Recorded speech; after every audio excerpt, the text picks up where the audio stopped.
de Sucesso. Estamos aqui, né, no nosso encontro que vai encerrando aí o nosso preparatório de Geografia para o Exame Nacional do Ensino Médio. Né? Então, nosso curso para o Enem está chegando aí no seu momento de fechamento da nossa matéria. Destacando neste encontro o tema agropecuária. A agropecuária é um tema importantíssimo, de relevância, né? Seja por questões históricas, naturais, geográficas. Essas questões agropecuárias envolvem aí desde a utilização do próprio solo até as condições climáticas, por exemplo, ou as intervenções nos biomas. A estrutura social, em boa parte, né, está ainda hoje organizada em torno dessa atividade. E por ser a agropecuária a atividade mais dependente das condições naturais, é aquela mais sujeita, obviamente, à necessidade de adaptações ou intervenções. Bom, em relação à agropecuária, não esquecer de fazer algumas observações acerca dos sistemas agrícolas, das técnicas de produção. Quando nós falamos em sistemas agrícolas, estamos destacando aí, sem dúvida nenhuma, uma questão que envolve aí o conjunto de metodologias, o conjunto de ações e práticas, né, que envolvem em si essa atividade. Por exemplo, em matéria de sistemas, nós temos a agricultura itinerante, que é aquela que nós popularmente aqui no Brasil chamamos de roça, a pequena agricultura de subsistência que se baseia em métodos arcaicos, em ferramentas simples, no trabalho familiar e na produção voltada para a subsistência. Temos também o sistema de plantation, vocês lembram, não é? Sistema que historicamente está vinculado, de certa maneira, ao processo de colonização europeia, especialmente no mundo tropical, envolvendo monocultura, grandes propriedades, não é? A mão de obra escrava e a produção voltada ao mercado externo, essencialmente ao mercado das metrópoles, chamadas metrópoles, não é? Os países colonizadores. Temos ainda o sistema de jardinagem, aquele que está conectado principalmente à realidade do sul, sudeste da Ásia, extremo oriente. Embora na América pré-colombiana, também aqui, né, verificamos aí entre povos como os incas, os maias, os astecas, envolvendo certas técnicas. Temos a agricultura moderna, né, a agricultura moderna que envolve justamente a produção mecanizada, a produção, né, de alto valor agregado em função das tecnologias implementadas, o chamado agronegócio. Nós temos ainda os sistemas coletivistas, né, que vingaram durante um certo tempo e em outras estruturas ainda permanecem, como o kibbutz, né, que são comunidades agrícolas que foram fixadas na Palestina dentro do contexto do próprio processo de concepção, né, do novo Estado de Israel aí meados do século XX. As comunas populares também na China e os antigos kolkhozes e sovkhozes na União Soviética, na então União Soviética. Bom, em relação às técnicas, não é?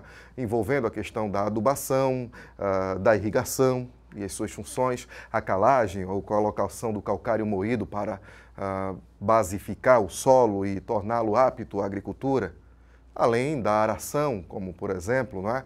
Uma forma de descompactação do solo e oxigenação para que o mesmo produza atividade biológica com maior vigor. Bem, a estrutura agrária do planeta ela apresenta uma grande diversidade, como eu já falei, em função da maneira de ocupação do espaço, de todo o histórico do uso desse espaço e, obviamente, das pretensões dessas sociedades organizadas. Eu chamo a atenção de você para um primeiro mapa que vou exibir agora. Olhe comigo.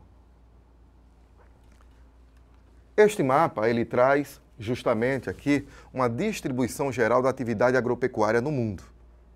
Observem que algumas áreas estão aí mais associadas à criação de gado, como você pode observar na legenda, essas áreas destacadas na cor laranja, não é? Que se estendem principalmente por áreas que estão aqui entre o Brasil, o Paraguai e a Argentina, na América do Sul, a região centro-leste dos Estados Unidos e parte da Europa centro-oriental e também algumas regiões da Ásia. Outras se destacam também, essas áreas especialmente destacadas em vermelho nas bordas da América, da África e em algumas áreas da Ásia e da Oceania, pela agricultura comercial de produtos tropicais. E é a plantation, não é? Ela foi mais uma agricultura de borda justamente pelos interesses ligados às grandes navegações. Um destaque que eu chamo a atenção também aqui é pela agricultura primitiva de subsistência, praticada principalmente pelos povos locais ou povos mais primitivos ou mais tradicionais do ponto de vista da lida com a terra, destacadamente aí na América do Sul, no continente africano, não é? A prática da roça que recebe outros nomes aí, não é? Em outros continentes. A criação extensiva de gado em muitas regiões, né? Na realidade, aí por conta, obviamente, do espaço dedicado a esses criatórios e, em verde mais escuro, a criação nômade de gado ou a prática do chamado pastoreio, né? Em que os grupos eles se deslocam por diversas áreas sem a fixação necessária de residência. Chama atenção também para áreas não utilizadas pela agropecuária, né? Fundamentalmente aquelas que estão ocupadas pelos desertos, ou boa parte desses desertos, e também aquelas regiões que apresentam limitações naturais por temperaturas muito extremas, como as regiões de altas latitudes da América, na Ásia, e também, claro, a própria Antártida, que não apresenta população em caráter permanente. Ok? Bom, dando uma olhada no quadro brasileiro, nós temos aí um espaço com predomínio de áreas de agricultura. Esse espaço está principalmente na região sul do Brasil, e isso tem um fator histórico que implica, que é a questão do processo de colonização, com os europeus que foram atraídos, foram estimulados a ocupar essa parte do Brasil, e se bem que essa área ela tem uma ocupação, como nós vimos em demografia, relacionada às condições naturais que favoreceram essa ocupação europeia, essencialmente o clima. Bom, então, no histórico europeu está a questão da divisão da terra, a distribuição entre as famílias, a herança, essa coisa toda, o que faz com que nessa parte do nosso território nós tenhamos uma ocorrência muito forte de pequenas propriedades. E isso faz com que a agricultura seja muito presente, seja pela subsistência ou seja para fins também comerciais. Já o que se verifica na faixa costeira do Brasil tem a ver com outra realidade, a plantation, destacadamente as plantations canavieiras. E aí, sem dúvida nenhuma, elas ainda hoje têm a sua marca. E a própria produção cacaueira, notadamente nessa região do sul da Bahia, não é? Então, a costa, o litoral sul baiano, se destaca justamente pela produção do cacau, que também é uma monocultura. Ok? Temos aí também um espaço de predomínio da pecuária, seja o extremo sul do país, a região conhecida como Pampas, né? Tem a ver com o próprio histórico também da ocupação, né? Desde os jesuítas que trouxeram gado aí para servir como alimento. E depois isso se introjetou na cultura, tanto uruguaia quanto brasileira, quer dizer, o brasileiro do extremo sul, o gaúcho. Temos áreas mistas, onde você tem um pouco de agricultura e pecuária compartilhando espaço aí, e temos aquelas áreas onde a floresta amazônica ainda se faz presente, apesar de todo um processo degenerativo, sobretudo nas bordas mais voltadas aí para outras regiões do país. Vale salientar que na Amazônia a invasão do gado e da agricultura já são bem significativas, não é?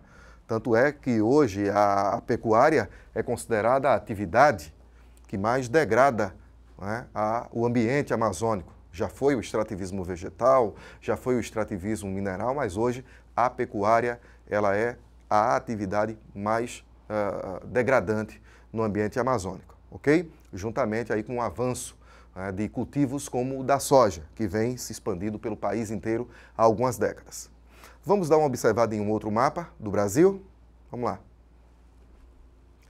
Nós temos aqui agora um mapa que se refere à organização espacial dessa agropecuária numa outra perspectiva, mais detalhista, onde você tem agricultura comercial exclusiva nesses espaços, como tratamos, ocupados principalmente em termos originais pela cana-de-açúcar e pelo cacau, a grande agricultura comercial em predominância nas áreas aí listadas na horizontal, e temos também a pequena agricultura comercial e de subsistência, que toma várias áreas do território brasileiro, e notadamente entre o sudeste e o sul do Brasil, onde o processo de ocupação do espaço se destacou também por essa pequena agricultura. Temos, em relação à pecuária, algumas áreas de pecuária melhorada, essencialmente no centro-sul do país, expressando a organização do espaço econômico, né? Dessa maneira, pelos altos investimentos também, e a pecuária primitiva, que se verifica sobretudo em espaços do interior do Nordeste. E uma área onde o extrativismo vegetal ainda é marcante, o espaço amazônico relacionado a extratos, couros, fármacos, né? Que são extraídos daquele espaço. Em relação à distribuição em si de determinadas produções no Brasil. Vamos ver aí um quadro, vamos ver aí uma tabela. Bom, isso aqui você tem que ter ideia.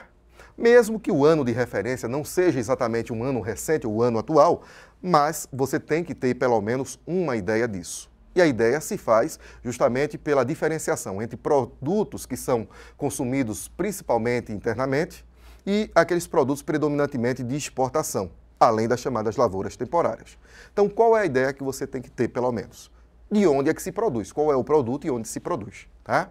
Então, por exemplo, o arroz, né? Nós temos aí os maiores produtores de arroz, nós temos aí os maiores produtores de feijão e mandioca.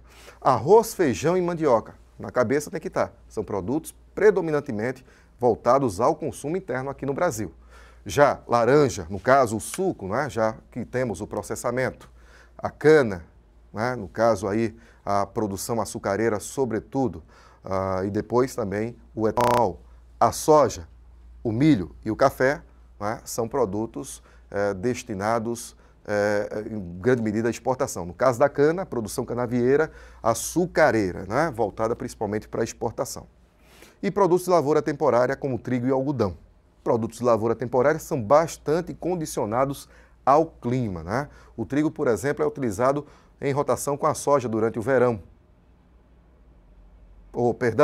Utilizado em rotação com a soja ao longo do ano, né? Sendo que no verão a soja ela toma espaço.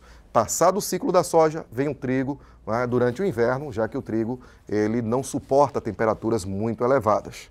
Observe, inclusive, que a produção do trigo ela está ali predominantemente nos estados do sul do Brasil e, afora estes, o Mato Grosso do Sul, onde você tem ali também uma condição climática favorável, até pela proximidade, pelo contato com a região sul. E o algodão, que é uma lavoura típica de clima seco, né? O algodão não é uma lavoura interessante para regiões úmidas, pelas próprias propriedades. E aí, no Nordeste é que está a maior produção de algodão no Brasil, e no Centro-Oeste se destaca o estado de Goiás, já que no Centro-Oeste nós temos ali uma estação seca também relativamente prolongada, né? Aproximadamente 6 meses, que é do clima tropical típico. Regionalmente também você pode fazer uma análise, como nessa tabela, né? Por região, quais são os produtos que se destacam, por exemplo, no Sul, Sudeste, Centro-Oeste, Nordeste, Norte do Brasil. O Sul, por exemplo, é uma região que produz bastante, né?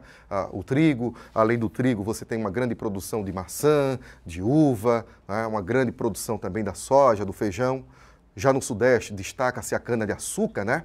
Principalmente desde os anos 80 para cá, por conta dos incentivos governamentais ao pró-álcool, já que historicamente, antes disso, o Nordeste era a principal região produtora, além do café, laranja, feijão. No Centro-Oeste, destaca-se aí a produção de soja, não é? Sem dúvida nenhuma, a produção de açúcar, de cana-de-açúcar que vem no crescente, além do arroz e do trigo. O Nordeste tem um histórico ligado à cana-de-açúcar, ao cacau, especialmente na Bahia, e à produção de feijão. E por uma questão de vocação, histórico e tradição, relacionada sobretudo à cultura indígena, o norte do país está ligado principalmente à produção do cacau e da mandioca. Nesse mapa nós temos uma ideia geral da expansão da soja pelo território brasileiro, né? A soja, aliás, é o carro-chefe da equação das exportações do Brasil no que diz respeito a produtos agrícolas, ok? E essa soja que se destina principalmente ao mercado interno, até porque não existe muita cultura no Brasil do consumo da soja, né, em si, né, a não ser na produção aí de óleos, por exemplo, mas não existe muita cultura no Brasil do consumo de soja. Então a soja brasileira se destina principalmente ao mercado externo e ao agronegócio principal, né, produtor da soja. Nós não temos produção de soja de subsistência no Brasil. Raramente, muito dificilmente. É uma produção voltada para o mercado externo, portanto, conta com elevados investimentos, né, sem dúvida nenhuma, pelo espaço no mercado internacional. Agora, é importante lembrar que a soja no Brasil ela tem um histórico de expansão relativamente recente, como você observa no mapa. É um histórico recente e está ligado, sem dúvida nenhuma, à demanda, sobretudo, externa. Né? Essa demanda externa é que faz com que a soja seja, sem dúvida nenhuma, o carro-chefe, como eu falei, da equação das exportações brasileiras em matéria de produtos agrícolas. Mas para quem é essa soja? Sobretudo para servir como ração animal lá fora. Não é para consumo humano. E aí vem até as questões que são discutidas acerca dos espaços destinados à agricultura familiar em comparação com o agronegócio, que é uma grande questão que envolve, né, o fato agrário no Brasil. Ok? Então, aqui a gente fecha, portanto, esse nosso encontro, né, e eu aguardo vocês para outras aulas, para a extensão desse nosso trabalho. Vem novidade por aí, esteja de olho. Um grande abraço para você, Fórmula do Sucesso. Você, Fera Fórmula do Sucesso, foi, sem dúvida nenhuma, um parceiro importante nosso aqui. Eu agradeço aí por acompanhar as nossas aulas. Encontro você em novos projetos, em novidades. Estejam nos acompanhando, tá? Um grande abraço, sucesso no seu Enem e nos próximos vestibulares e até mais.